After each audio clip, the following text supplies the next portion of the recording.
How are you keeping at the moment? I'm keeping very well. Obviously, with the COVID-19 situation, it's quite tough. I've put on a little bit of weight, but I can soon lose that. But yeah, I'm healthy. I've got my children here. My daughter's 10 and 18 in a couple of weeks, and my little boy Jesse's 10, and he's keeping me busy with the homeschooling, which I know nothing about. But you know me, I have a go at anything, Scotty. You must be finding it hard as well, because obviously, your whole life's been about being outdoors and being active and stuff. So being locked indoors must be quite difficult. I think you can tell, Scott, can't you? Look at my face. I've put on a few pounds. So after all this, yeah, I'm looking forward to getting back out and trying to lose a little bit anyway, because my missus keeps getting on my case a lot as well. So I can't even get a cuddle out of her no more.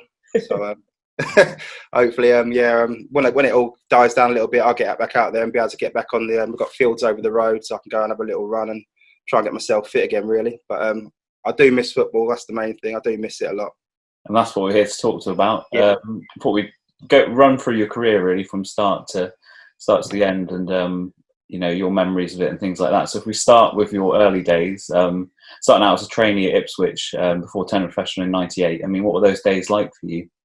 Yeah, it was. Well, I got there when I was 9 years old. My uncle, Adi, he just took me on a couple of coaching courses, and I didn't realise I was any good at football. No one did, I don't think. We just used to mess around on the where I live on the council on the field with all my mates, and he took me, got me a trial over at Ipswich when I was 9, and I've just stayed there ever since. But I think for me, it all happened so quick, because when I was 15, I got in the England squads, and I was playing with like people like Jermaine Defoe, and you're like these sort of players, and for Liverpool, they're all from West Ham, and it all just comes so quick. And I think for me personally, on a personal note, it all just come too easy. I was just handed like big sign-on fees, and I was 17. I was thinking, I weren't worrying about schoolwork, and I think I just lost concentration. Really, I just went a bit crazy because I thought, this is easy, like, and that's the only. That's the thing I'd change about football, though. Just not the way it all comes so easy for me so early. Was football kind of then, what you were settled on, or did you have anything else at the time that you thought about doing in the future? No, that's the thing. I just didn't care about school. Obviously, I was just in there messing around with my friends and that, because I knew at 14 I already had a pro contract ready waiting for me when I was 17. So I didn't even care about school. But I wish now I would have concentrated more. Even when I got in the youth team, which we had like college courses, and I just probably wouldn't turn up and stuff. I'd rather that I just go in town with the boys and that, and just mess around. But I think looking back on it, I was young and naive, and I didn't really understand it at them days. That was obviously over 20 odd years ago now. Was that kind of from all the excitement around football at the time and that as well, and you're seeing all these successful people while you're at Ipswich and stuff? Was it you in your mind when you're thinking, I want a bit of that? Definitely. I was in the first team at 16 at Ipswich, so it was crazy. So I didn't. I thought how it all comes so easy, and you see it. You're training with players at 16 like Fanini George. You got Marcus Stewart later on. We got in the Premiership. Richard Wright, Kieran Dyer, just to name a few. And it was just a bit surreal, really, at that age, playing with them sort of players and training with them. It was crazy. And you made your Football League debut under George Burley at Ipswich. What was it like being part of the club at that time? Because they're having quite a successful period, weren't they? Yeah, I was in the squad. We played Barnsley, I think it was, at Wembley in the playoff final to get to the Premiership, and we won 4-2. I was in the squad, but I didn't make it on the bench or nothing. But to be part of them celebrations and to go on the open top bus at 17, 18 years of age, and to go on the Premiership was really, really good. But like I said before, I think it overawed me a little bit. All the just being part of it at that age, I think I did get a little bit nervous a few times. I can imagine, because you're surrounded by people who you probably look up to and that, and people who are quite famous at the time. So it must be quite hard for a 16-year-old. Definitely, you train with them, and you're just chatting to them, like people like Kieran Dyer, who's in like the England squads on 21s in England. You think, can't believe you train with them and that, and the things they do in training, it's unbelievable, and you've always got to be on it. And I think at 16, 17, I did in the training, I held myself well, but when I did make my debut, I come on against Wolves, it was on Sky, but it was only like 4 minutes, and so I didn't really get a chance. But the next game we played Grimsby at home, and he put me on for half an hour, and in training I was unbeatable, and then got on the pitch to 20,000, 25,000 fans. I couldn't pass the ball to my teammate. I was just panicking for some reason, and don't know if it was nerves at that age, just being a part of him, playing with these sort of players, but it was crazy. Back then, did you get any support at all from the club or anyone? Because I mean, these days, sports psychology and all that kind of thing is massive. But I'm assuming back then it wasn't such a prevalent thing. Yeah, we did. We had a psychologist. He had all the players. If you want to go and see him, so I'd had a few meetings with him and that about just how it is at this, just being in the first team and how to try to handle it and just things like that. So that was all in place back then. If you wanted to speak to someone, so which was a good thing about the club. You made 5 appearances as a sub in your time at Ipswich. Do you feel a little bit hard done by or overlooked at that point, or was it just there's so many, players at the team at that point? Yeah, well, what it was is a season. I think we got promotion to the Premiership. I think I went to Napa, and I know I was on them. I never used to go away. I always look after myself, and I come back for pre-season, got on the scales, and I was like 2 stone heavier. I thought I didn't realise I was that heavy, and just took me ages to try and get myself fit again. Because George Burley said to me, if you're not going to kick a ball until you lose that weight. So I was with the fitness coach for like 3-4 weeks, just try and get it down. And then we had Darren Bent coming through, and they took him away on tour. And obviously Benty was flying, and obviously you see how his career went. He had a great career. But since I couldn't, I just from there I think I struggled a little bit, and then I just carried on sort of like going out and stuff, and just weren't taking it serious enough at that age.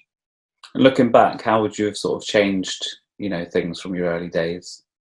I think it was just I would have just stayed back in Bury St Edmunds all the time where I lived, and just go to training, do my work, do extra, and get home. Don't worry about all the other stuff going out at the weekend, and it weren't good. But that was the culture back then. A lot of the players would go out and they'd ring it coming out, and you just got sucked into it really. But it's up to me. I'm my own man, so so I just changed things like that. Just focus on my football more. It's a short career. You get 14, 15 years if you're lucky to play at the top level. So I'd just forget all the boozing and stuff and just focus on the football and then do all that afterwards. And then you went on to sign permanently for Boston after spells at Peterborough, Shrewsbury and Lincoln. But it was Peterborough where you made your most appearances in your career up to that point. Did you enjoy those days? Yeah, well, I got to Boston because I had a year left on my contract at Ipswich, and Joe Raw was the manager, and I scored 6 goals in 8 games, and he said to me, at your stage of your career now, you need to be playing first team football. So I spoke to my agent at the time, and then Ipswich paid me up my whole year's contract, and then I just bought a house and moved to Boston, and then just signed for them, which was an unknown club, but we just got into the league then, so it weren't a bad standard. And then it only lasted a few months, and then I had Barry Fry wanted me to go down to Peterborough on loan actually for a month.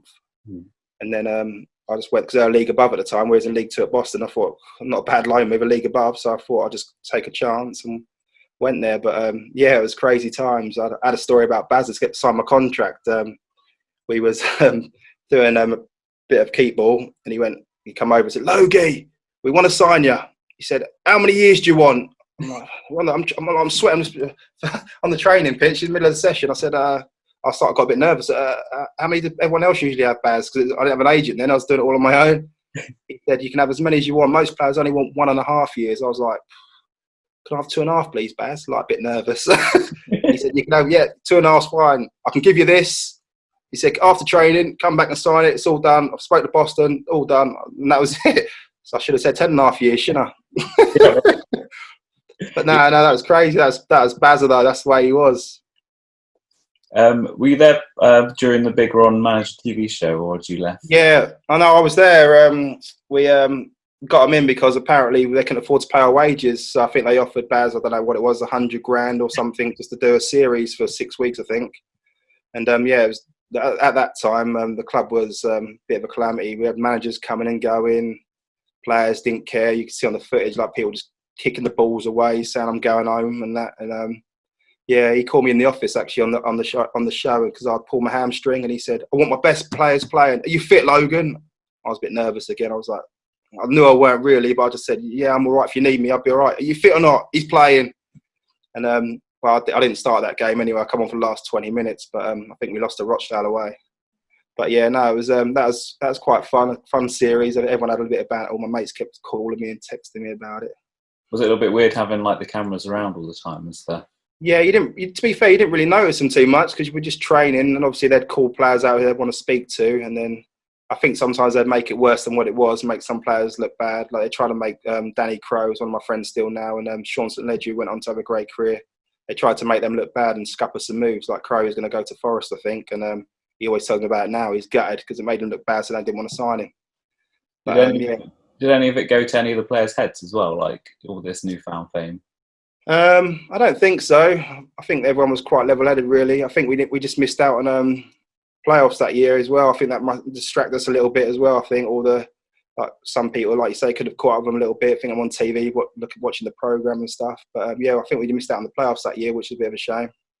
And then you end up moving to non-league to join Weymouth in 2006 in the conference. I mean, a lot of stories from that time, I imagine. It came to quite an interesting end, didn't it? Yeah, well, I didn't really hear, though the club was called Weymouth. I've never heard of a club like that before, and got a call saying Weymouth one year. I said, "Where's that?" I didn't know where it was. But you didn't know where it was. No, so I thought I drove there. It took about 6 hours to get there. I was like, but then met them in a hotel, and they're all just paying crazy money at the time, actually, like for that level. So we're just like all the best players from non-league basically gone there. And midway through the season, we're doing well. We played Bury on BBC, I think. That was they must have had some money coming and stuff. And then we was told we was going to Portugal. So I had my suitcases packed. Me and Lee Elam, we lived near each other, so we went in town, got the sunglasses all ready to go and all that. Turned up, got in the change room ready to go, and Gary Hill comes in and says, "Lads, we're not going no more. You can all leave. We can't afford to pay your wages. Go and find your club." So at that point, everyone's looking at each other. What's going on here? You got Tully steaming off in his car down to Exeter. I'm going to talk to Buckle. I'm going to Exeter. I'm like, what do I do now? I'm thinking I'm sweating here. So I played a couple more games, and we was getting beat. I think Exeter beat us 5-0 at their place. They put me in centre midfield. I thought, what am I doing in here? So and then obviously the story happens that Bestie and Tully know Bucks and Tiz, and I went over there they said come over for a week's trial sort of things of training and that was it. From there I just stayed there obviously to the end of the season. You say that was kind of like the weirdest point of your career though, like because obviously you didn't really see it coming, ready to go on a nice little jolly, and then suddenly you're out and you've got a job. It was a freebie as well, so I was excited. I was ready to go, catch some rays, and obviously, see you later. We was all looking at each other thinking, what's going on? Obviously, everyone's got bills to pay and that, and everyone's panicking about are they going to get paid and stuff. So everyone just tried to get clubs all over the place, really. And then you soon ended up joining City, snapped up by Tiz. How did that come about? How did you first meet Paul? Tully spoke to Bucks, then Bucks rang me up, and then I just went over and just went for a training. Really, just met them all straight to the training ground and just trained. And I was a bit nervous to start with, obviously a new team and that, but they're a great bunch of lads. I knew a few of them, obviously from Weymouth, so it weren't too bad. And just went from there. And then obviously they said to me they can give me a contract at the end of the season, which I was happy with, and that's how it all happened. And do you feel having that contract till the end of the season gave you something to, like measure yourself against, and something to, say, I want to earn another one just by showing you what I can do? Definitely, because Exeter were in a good position when I went there, so I knew hopefully we could have a chance of going up that season.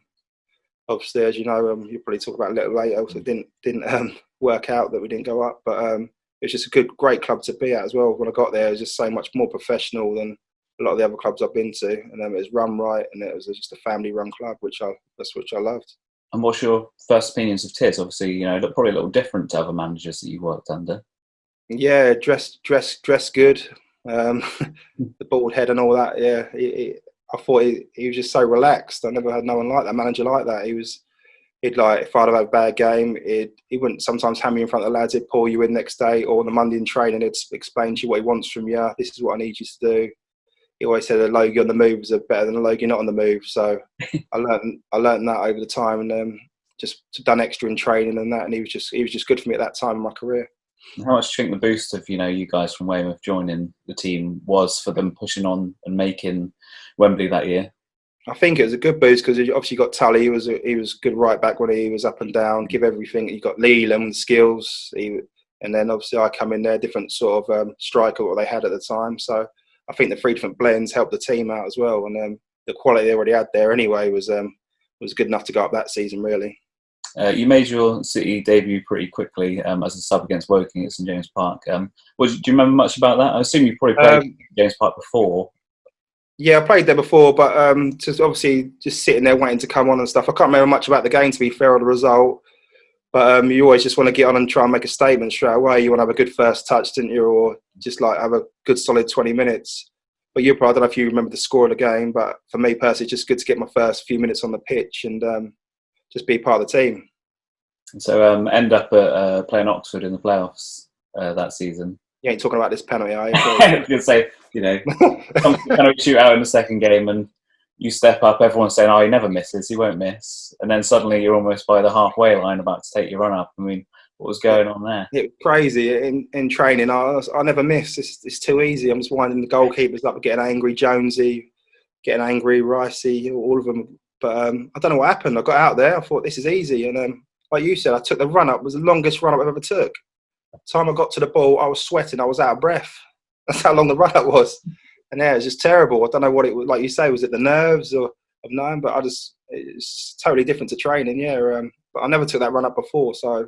And in that moment, would you have too long to think about what you're doing then? Change your mind a few times, or? Yeah, I don't know what it was. Usually, I take about 3 steps and just put it in the corner, and then run off and celebrate. The game over. But yeah, like I don't know what happened. The nerves kicked in. I took a 2-mile run up. Terrible. Thankfully, though, Steve saves the day and scores the winning penalty as well. Yeah, Toll's got me out of jail, so he always reminds me about that when I'm texting him now and then. So no, he done me a favour. That's a good pen, to be fair. And then obviously City would go on to sadly lose at Wembley to Morecambe 2-1 that year. What's it like to lose at Wembley? I mean, the excitement of getting there must have been crazy, but that after 90 minutes, you must be so deflated, I guess. Yeah, it was. I think because it's the first time we've been there as a team. It got to us. We had the suits fitting and all that, and we weren't ourselves really. We all looked nervous. We weren't relaxed. So obviously the following year we changed all that anyway. We said when there's no suits, go in your track suits like you're playing a home game or away game, and just go and relax, enjoy it. But I think the first year, I think we weren't relaxed, and we just got carried away with all the emotions of the game, and yeah, it just wasn't to be that year. And I think that did put us in good stead for the season after, to be fair.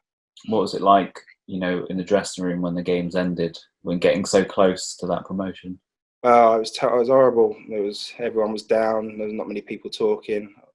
Obviously, players are out of contract as well, and you think you're not going to see the lads again, sort of thing. And it was just one of them. You just want to get home and just get the summer out of the way and then assess where you're going to be, sort of thing, and just hopefully go again next year with the same group, because we had a great group and we knew if we stayed together we would have a chance of going up automatically the year after.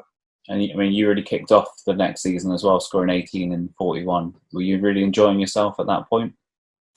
Yeah, well, the story before that was the season we got didn't make it against Morecambe. Tiz rang me up and said he can't keep me. Club can't keep me, and I was like, because I was living in Weymouth at the time, and I was on my bed. Actually, I ain't gonna lie, I was on the bed like virtually in tears, thinking to my missus at the time, me and Joe said, "So what am I gonna do now?" So I was walked in town in Weymouth just on my own, just to process what was going on, thinking I ain't got a club here. And I just texted Tiz. I don't know what I just texted him, said, "Paul, it's Richard. I don't care. I don't care about money. I just want to play. I want to stay. Just give me, if it's whatever you can give me. I'm happy just to stay. I just want to stay another season. I love it here. I love the club, the family." And I left it with him. He said, "Give me a few days," and then he got back to me, and that was crazy. And then they all sorted out, and I stayed there ever since. So lucky I was there, and lucky I did text him back. Absolutely. Imagine where you would have ended. What would have happened otherwise? Like, yeah, I could have just gone anywhere really. You just try and just find any club, didn't you? Just put your name out there.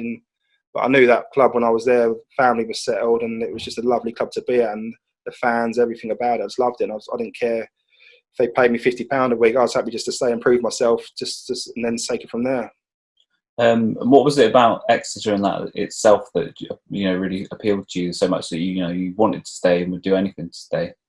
It was just the whole area and like the fans. It was like the club, all the people around it. Like I'd go and do all the bingo nights and stuff for the kids in the evenings. Like some players obviously lived in Bristol, so I couldn't do it. But I'd do anything, I'd say to them, if the club needs me to do anything, I'd go and open up a store in town or sign autographs, whatever they want me to do. I'm one of them players who give back to the club and the fans, because they're the one who pay our wages and love coming to see us. And I always used to get told off actually, because before the warm-ups I'd give like a training top away, or something like, I'll give a shirt away. So I never got paid no wages, I think, because we didn't have lots of kits, so they had to take the money out of your wages.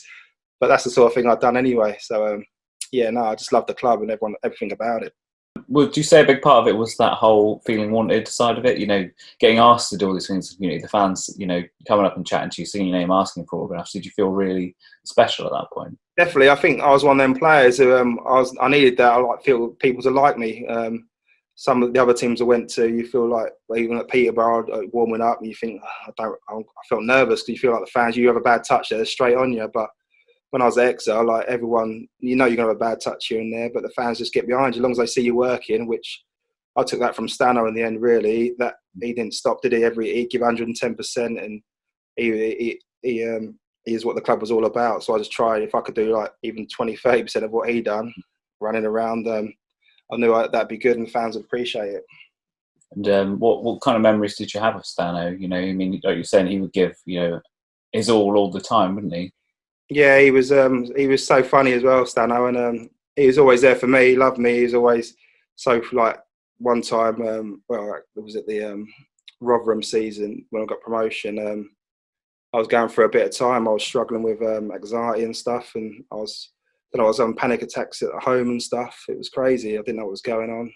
And then we played Luton away, actually, and I couldn't play because I had to call the ambulance that night in the hotel because I had another panic attack. And I was on the bus, and afterwards, Stano was the first one to come on the bus. So I was just waiting on the bus after the game because I was all over the place, and he just hugged me and gave me a kiss and said, "Mate, you'll be all right." You know what I mean? Things like that. And he's that sort of guy who's always there for me, and I could, if I want to chat to him, I know he'd always be there. I mean, how did you cope as well with when the news broke about his sad passing?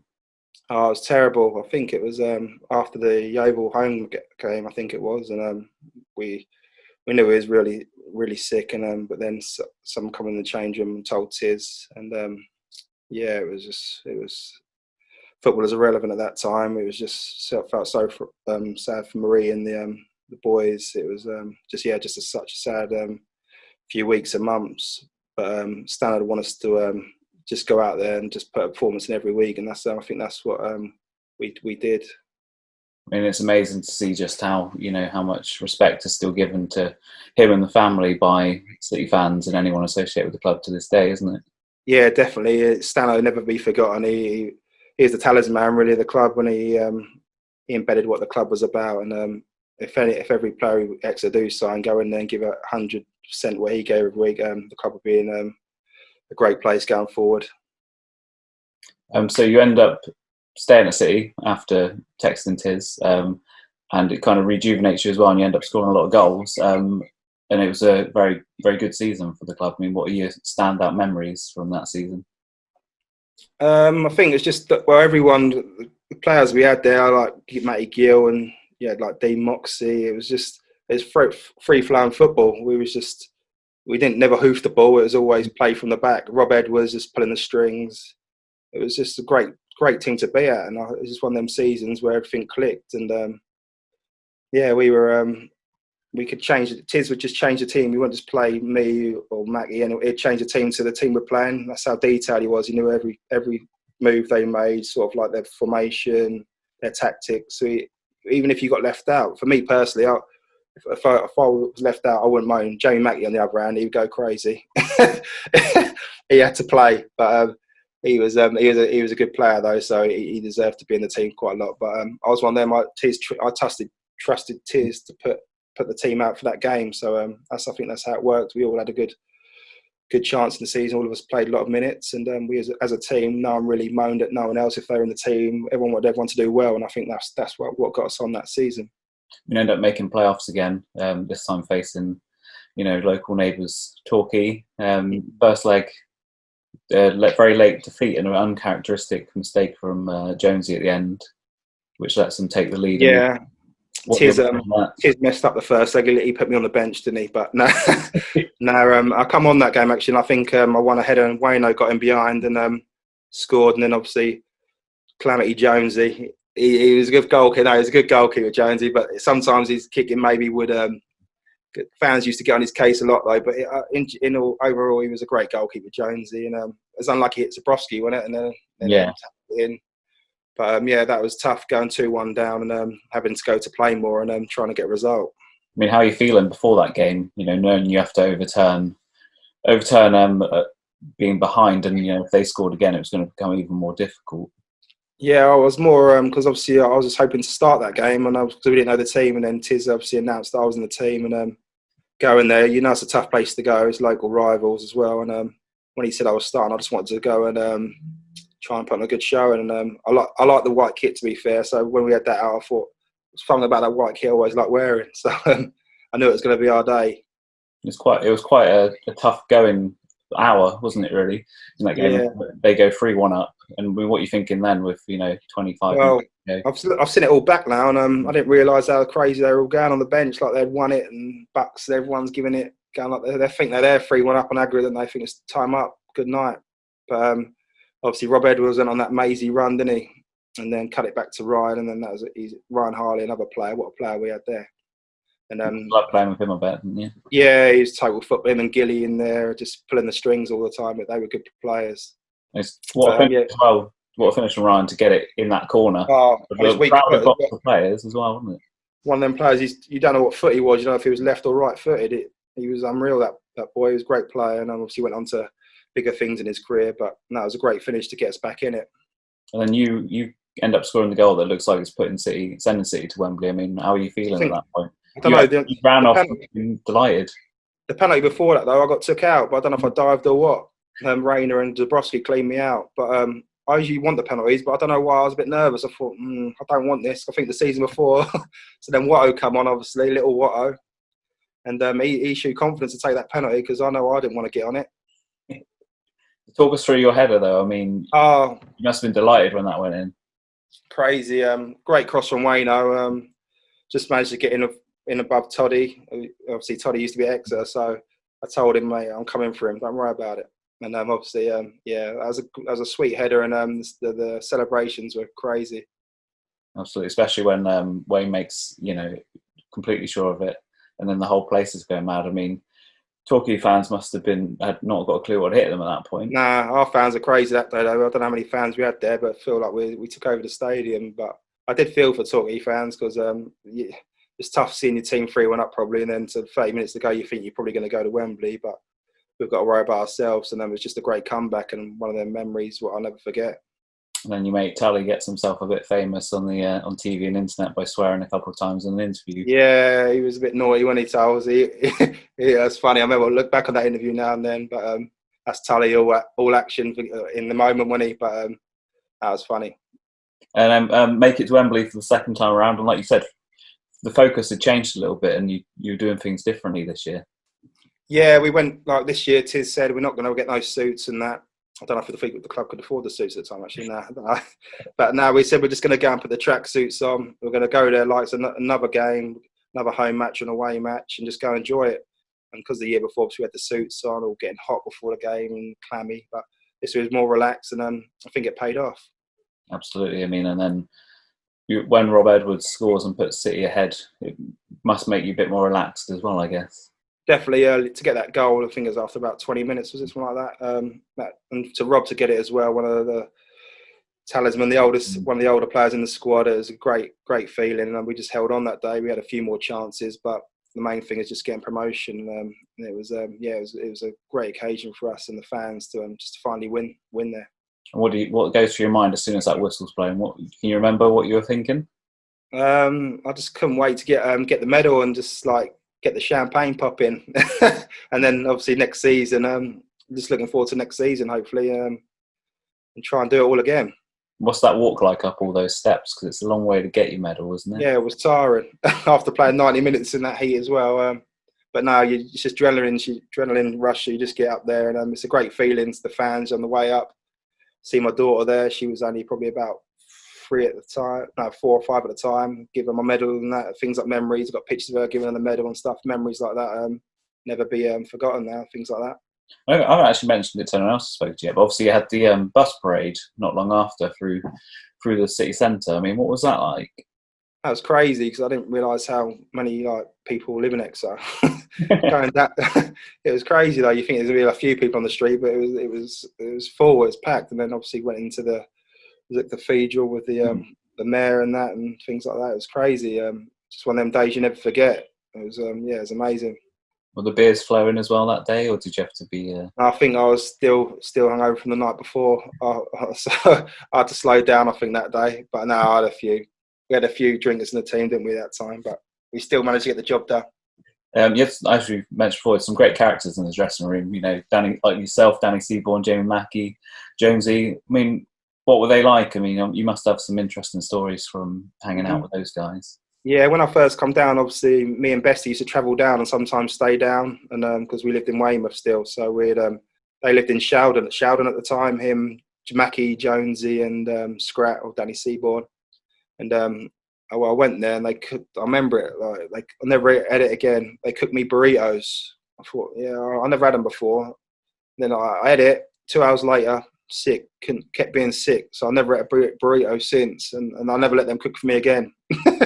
So that's what I remember about them boys. But no, we had fun times. They took me under their wing a little bit. I'd stay over some days, so they keep driving there and back me in. Bestie said just let us stay there and things like that. So no, it was all good team camaraderie really, and to be part of a team with them sort of players was for me was a blessing to be part of that. And you're back in the Football League now with Exeter as well, the following season. I mean, did anyone really expect it to pan out like it did, you know, and then get a second promotion in 2 years? I've seen it before. A lot of teams you look at now, they get promoted from the conference and they usually bounce again, or they're always around the playoffs. So if we knew we kept that squad together in the league, I knew we'd have a good chance. But you never really think you're gonna till you find out the calibre of players and teams in that plan against, because obviously the conferences and then League Two is a lot different, isn't it? So once you got playing against these teams and we started like popping it around them, they thought, what's going on here? A lot of the teams, because they're people who used to just launching the ball, but we played out from the back all the time. Didn't matter if we give the ball away, just keep trying to give it to Gilly and just keep passing through the lines. Really, it was just a great team. The way we just passed the ball and everyone was confident to have the ball. Did you feel like you approached most of the games with no fear as well? Yeah, a lot of the games definitely. We just go into the games and just go and play our football. That's what we said. Don't worry if you give it away, just keep trying it. And Tiz would do that in training. A lot of keep ball sessions, passing drills. That's what it's about. Sometimes, obviously, we'd have to go long and get the second balls. With some teams, we knew we'd have to do that. But most of the time, we'd try and get the ball down and keep on the carpet and just play football the right way. And you end up coming down to the final day of the season away at Rotherham as well, needing a win to get that automatic promotion. I mean, and then you pop up at the far post and head the ball into the back of the net. I mean, how are you feeling at that point? Oh, it was mad. I can't remember if it was Tiz or Stevie P. One of them said to me, "You're going to come on and score the winner today." And obviously, I was just itching to get on. And obviously, I think it was 60-odd minutes, and they brought me on. And then obviously, to get the goal was Logie header. I always scored a lot of headers, so it was just a great feeling. As you can see, there weren't many fans there. Obviously, it was at the what was the stadium called again? It was. I should have looked this up because I had to see the day. It's closed down now. Anyway, running track around it. Yeah, running track. So it was massive. Like, and there was no one there really. So, but it was just a crazy occasion to know that we didn't know the other results at the time, so we didn't know till the end of the game if we got promotion. But then obviously see Stevie P on the phone and told us, and it was just crazy scenes really. Was everyone really super focused that day because you know what you had to achieve? Yeah, we weren't much. We was just relaxed, but everyone knew if we won, we'd go up. So we're just real focused to keep to the plan what we worked on all week. And then Rotherham's a tough place to go. Really, they're a strong team, but we just held it all together on the day and managed to get the win and take us up to League One.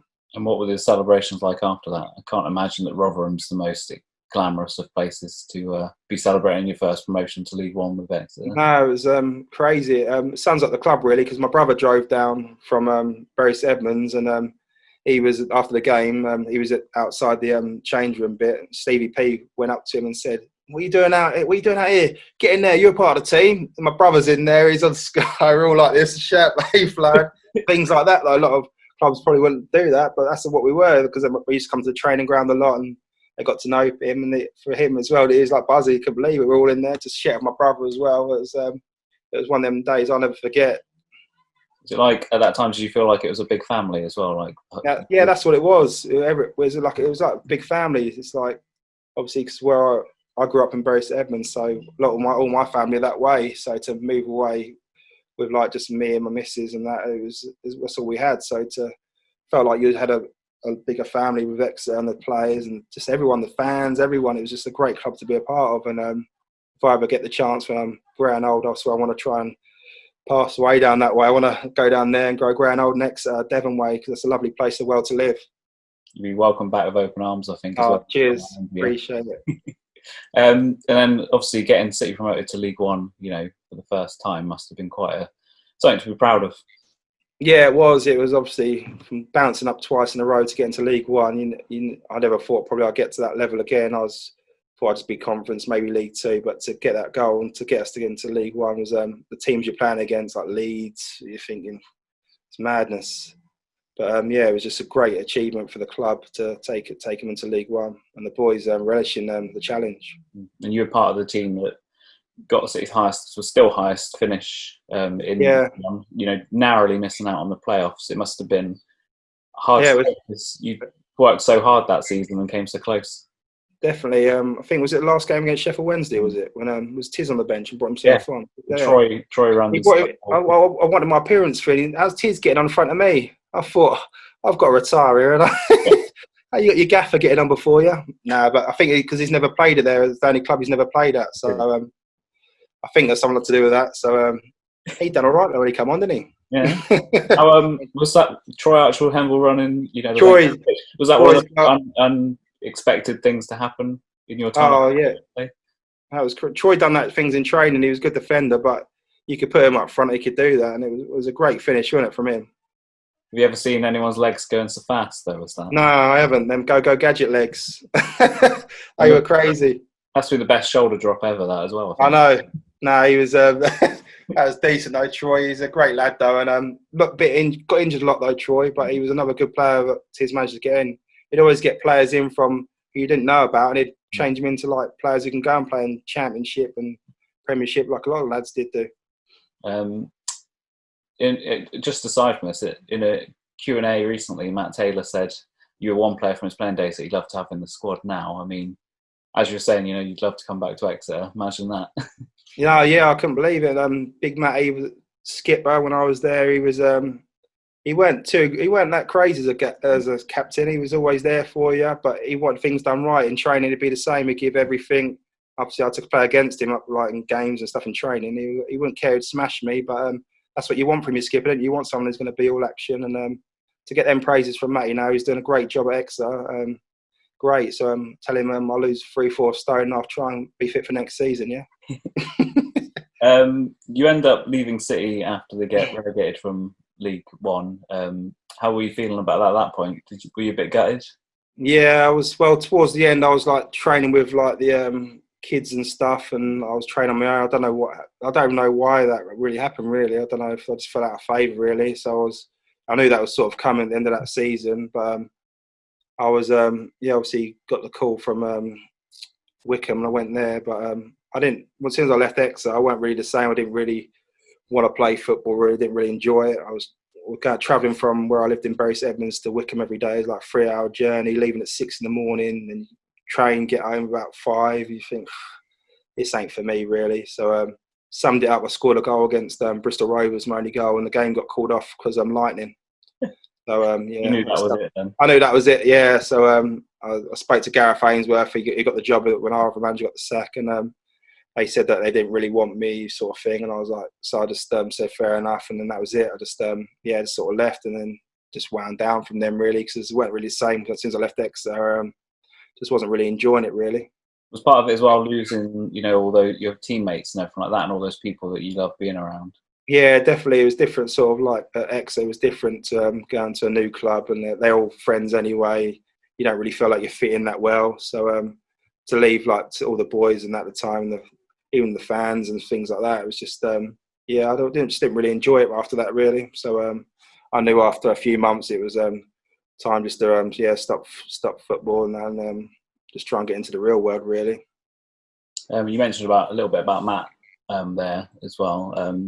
What was he like as a player? You said like he's a bit no nonsense really, wasn't he? But he just loved his football, didn't he? Yeah, he always give 100%, and he'd always score goals for us as well. For a centre half, he'd score some critical goals for us all the time. He wasn't really a big shouter, holler at people, but he just got the job done, and Tiz knew he could trust him. So I think that's why Tiz gave him the captaincy, and he was always going to go on to be a coach and a manager. I think you could see it when when I was there. And I went and watched him a few times when he played Colchester. I've come to the games and that, and Exeter still playing the same sexy football, I like to say, passing it. And yeah, they've got some great players. So I think hopefully if they do get in the playoffs, that playoffs this season, I think they'll be one of the teams to beat this season if it continues. Do you think he's adapted well to the challenge as well? I mean, obviously big shoes to fill after Tiz had been here for so long. Definitely. I honestly thought start of it might be tough for him, but he's just gone in there, and then the team's just been getting better and better. And I think the fans still enjoying the players they've got there and the way they're playing. I think he's just going to go on to be a successful manager throughout his career, and hopefully he will go to the top if he keeps doing what he's doing at Exeter. Looking back on you again, the fans absolutely loved you when you played for the club. I mean, I think it was your personality and the fact you could score goals and the things you did for the club. I mean, that relationship's still pretty strong now, isn't it, as well? Yeah, I still sometimes get fan messages, and like people at some old fan when I was there, their daughter was like 8 at the time, and she's just turned 18. They still ask me now, can I do like FaceTimes or send a message, or people want autographs, whatever. But that's, for me, that's still good. It shows that they're still thinking about me, and that's why the club means so much to me. And yeah, like I said, hopefully when the kids and Jesse gets to 20, he can move out on his own. I'll be moving back down there. She'll be seeing a lot more of me when I'm 60 and onwards. We'll be able to do some interviews face to face, hopefully, then as well. Definitely, yeah. I need to try and get on the radio down there, I think, and have a bit of banter. We would love to have you on if you were down. We'll get Kirky and get them out of the way, shall we, and then we'll take over. You end up scoring 48 goals in 108 appearances, which is pretty decent record, to be fair, isn't it? How do you feel about that? Yeah, no, it weren't too bad. A lot of the time, I think I should have scored more, really, but like Tiz will tell you if you ever speak to him, some months I go missing, and then I have 3-4 months I'll be flying. But I was one of them, I had to try and stay motivated. And then Tiz knew when I weren't at it, so he'd leave me at the team a lot. And then he knew when I'd be at it, and then I'd be in the team. So it's up to me personally to make sure I was always on it, really, to get in the team. And what would you say was your favourite match you played in at Exeter, or a couple if you had to narrow it down? I'm still going to have to say that Torquay game, really, because the atmosphere and going 3-1 down, you thinking it's it, and the emotions from the lows, and then to go up that, I think that's the game that's always going to stick with me. What about goal as well? It was in when I first went there from Weymouth. We played Morecambe. That someone's put one of the goals on there. It's a sick goal. Someone played over the top, dropped on the side off it, then top corner. And that's probably about 20 yards. So that's probably one of my favourite goals, technically. But the Torquay header as well, that was special. Good header. I don't know if you've seen, but you're part of the Legends goal scoring wall, which is as you come in the jungle path. Yeah, I've not. You're on there. I mean, that must be quite a nice touch for you as well. Definitely. I've not been there yet, but obviously when I do go to get a game in, hopefully in next year or so when the football's back, I'll have a look at it. But I've seen it on Facebook and stuff, and to be on there with the likes of like Jaden Stockley, you got Stano, you got Ollie Watkins, seeing them sort of players, that even being near them sort of players, it's just like a privilege to be part of it. And hopefully it won't get washed off too soon, rub me off too soon for someone else. But it's nice to be there. At least I've been on there, and that's quality. Finally, got to ask you this as well. Kirky asked me to ask you, which of the goals gave you the most pleasure? Would you say the Torquay or the Rotherham one? Kirky, say which one gave him the most pleasure? Or? Which one gave you the most pleasure, scoring against Torquay or Rotherham? It's a tough one, different things, but I think for the emotions, the Torquay game, because the atmosphere, I think the Rotherham was important, obviously, but with the atmosphere, the fans, and just it was nuts. It was crazy. The scenes just went crazy. Tiz on the bench and Stevie P, you could see them going nuts. It was just. I think that was probably the best one. Yes. Speaking of Steve Perriman as well, I mean, did he have a big influence on your career as well? As someone who's been, seen it all, and someone who's got so much experience, was he good to have around to talk to if you ever had any concerns or anything? Yeah, well, I was texting Lee Elam actually the other day because I said I was coming on here, and we were saying about Stevie P, how much he'd done for the players. He'd do technical sessions with everyone just with the ball. It was crazy how much he just wanted everyone to pass it, and the touch, he wanted your touch, and he was always there for you. He was always around the training pitch. You'd see him in the field. You'd see him picking leaves out the trees when you're training. He just pops up from anywhere. Where's Wallace? Where's Stevie P? But Yeah, it was just crazy. He was always there for you for a chat. If you needed anything, he's one of them blokes. He's a good character, and I wish him all the best in what he's doing. It was You like managed to keep in touch with him at all? not Stevie P. I haven't. No, I don't know what he's doing these days. Is he because he went to MK when he was Yeah. kid, and He's just released a book on his career, I know. I mean, you oh, might was he? be in that maybe. I'll have a little look at that. Yeah, I'll have to have a little read of that. So no, he was a great player for Tottenham when he's a legend there. So no, he's a great bloke, Stevie P. Absolutely. Well, thanks for your time, and hopefully we'll see you down at St James Park next season when things get back to normal. You have to let us know if you're coming down. Like I said, Scott, when I lose this weight, I'm coming back for a striker. I'm going to try and get another contract. I'll let Matty know that you let Matty know. See if he's got any room for me. I'll just sit on the bench, bring him on for 2 minutes. That's all I need. You'll never lose that striker's instinct, will you? Nah, I can't move like the rest of them, but I'm always in the right place at the right time. Just get it in the box and you'll nod it in. You know it, Scotty. Thank you very much.